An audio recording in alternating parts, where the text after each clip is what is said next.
Hello दोस्तों, आज की वीडियो में आपका वेलकम है। आज हम करेंगे हमारी एक्टिविटी 4.6।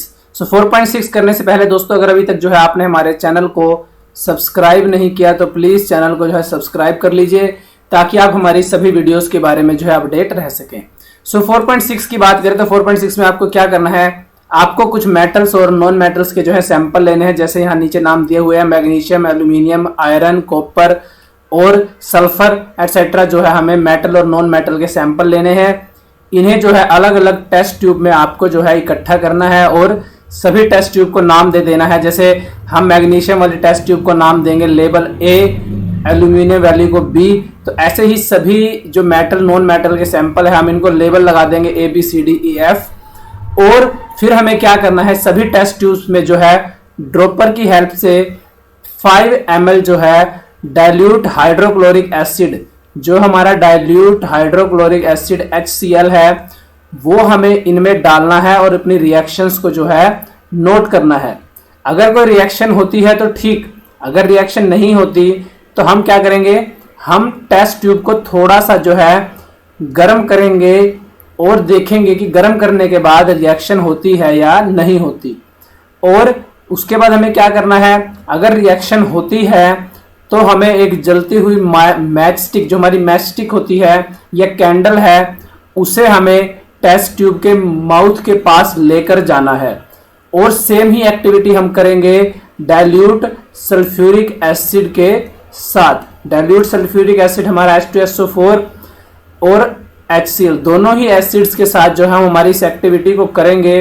और जो भी हमारी ऑब्जर्वेशन होगी इसे हमारी टेबल 4.45 में जो है नोट करेंगे कि हमने क्या ऑब्जर्व किया। तो देखिए क्या होगा जब हम हमारी जो मेटल्स हैं जैसे कि मैग्नीशियम और एल्यूमिनियम, ये दोनों ही मेटल्स जो है ये हमारी काफ़ी ज़्यादा रिएक्टिव हैं, तो टेस्ट ट्यूब को हमें गर्म करने की जो है रिक्वायरमेंट नहीं होगी।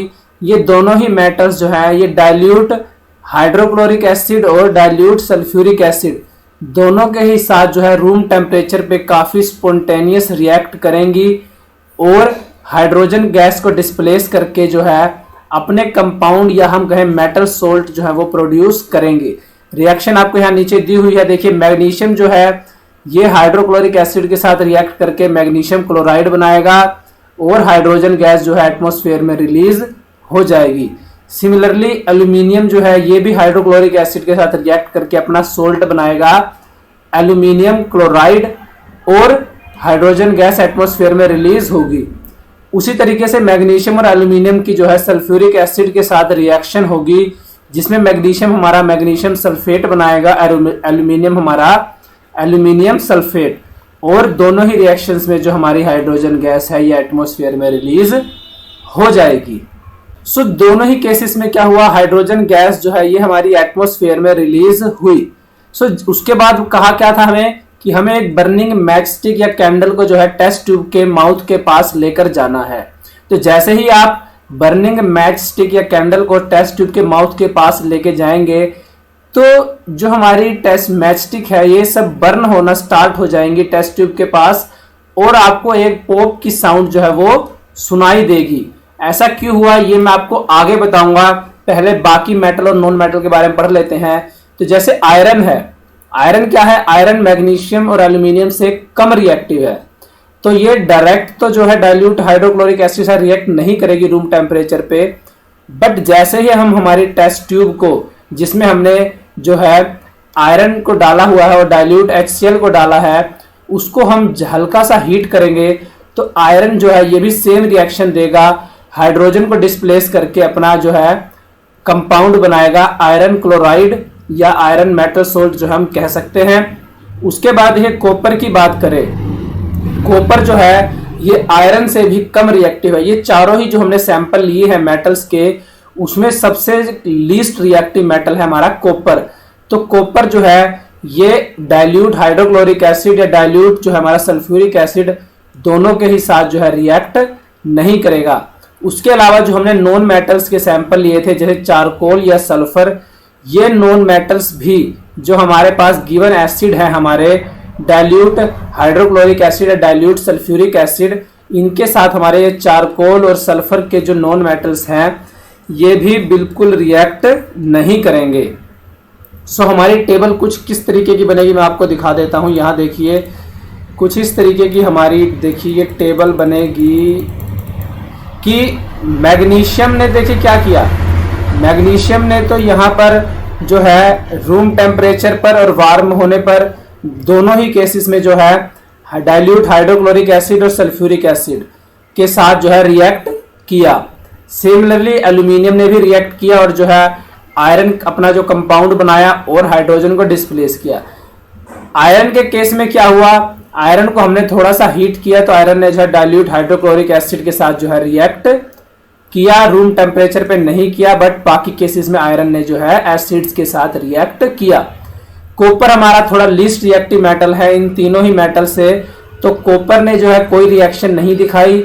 और हमारे चारकोल और सल्फर जो कि हमारी थी नॉन मेटल्स, इन्होंने भी जो है एसिड के साथ रिएक्शन शो नहीं की किसी भी केस में। तो इस एक्टिविटी से हमने क्या कंक्लूजन निकाला, देखिए इस एक्टिविटी से हमने कंक्लूजन निकाला जो हमारी मेटल्स हैं ये जब भी एसिड्स के साथ रिएक्ट करती हैं, एसिड्स के साथ रिएक्ट करती हैं तो ये अपने कंपाउंड्स जो है ये बनाती हैं और उन रिएक्शंस में जो हमारी हाइड्रोजन गैस है ये डिस्प्लेस होकर एटमॉस्फेयर में रिलीज होती है। जितनी भी मेटल्स हमारी एसिड के साथ रिएक्ट करेंगी सभी केसेस में हमारी हाइड्रोजन गैस जो है एटमॉस्फेयर में रिलीज होगी और मेटल्स जो है ये अपने रिस्पेक्टिव कंपाउंड्स बनाएंगी। अगर हमारी सोडियम मेटल है तो ये सोडियम क्लोराइड बनाएगी या सोडियम हाइड्रोक्साइड बनाएगी या सोडियम जो है सोडियम सल्फेट बनाएगी और हमारी जो हाइड्रोजन गैस है वो रिलीज होगी। तो रिस्पेक्टिव मेटल है वो अलग अलग मेटल्स अपने अलग अलग कंपाउंड बनाएंगी बट हाइड्रोजन गैस जो है सभी केसेस में रिलीज होगी।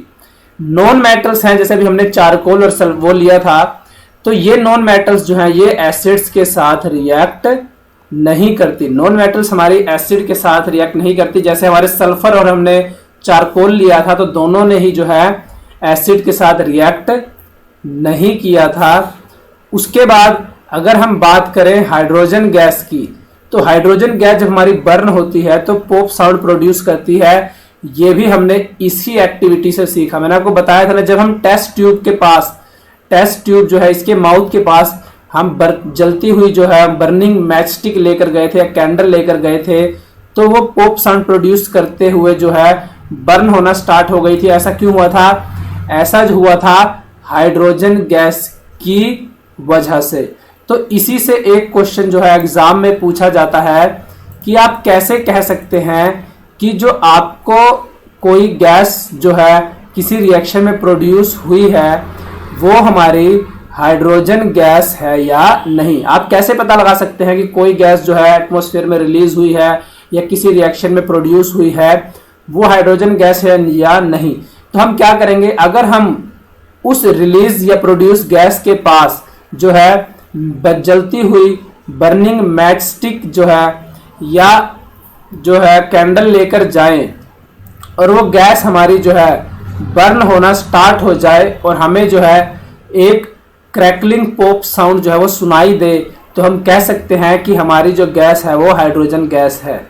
बट अगर हमें ये गैस जो है वो बर्न होना स्टार्ट हो जाए बट पॉप साउंड प्रोड्यूस ना हो, अगर पॉप साउंड प्रोड्यूस नहीं होता तो हमारी वो गैस हाइड्रोजन गैस नहीं है, या वह गैस अगर बर्न ही नहीं होती तो भी वो हाइड्रोजन गैस नहीं है। हाइड्रोजन गैस तभी है जब हमारी वो गैस बर्न हो और पॉप साउंड प्रोड्यूस करे, दोनों ही केसेस होंगे तभी वो गैस जो है वो हमारी हाइड्रोजन गैस है। तो आज की वीडियो में इतना ही, धन्यवाद।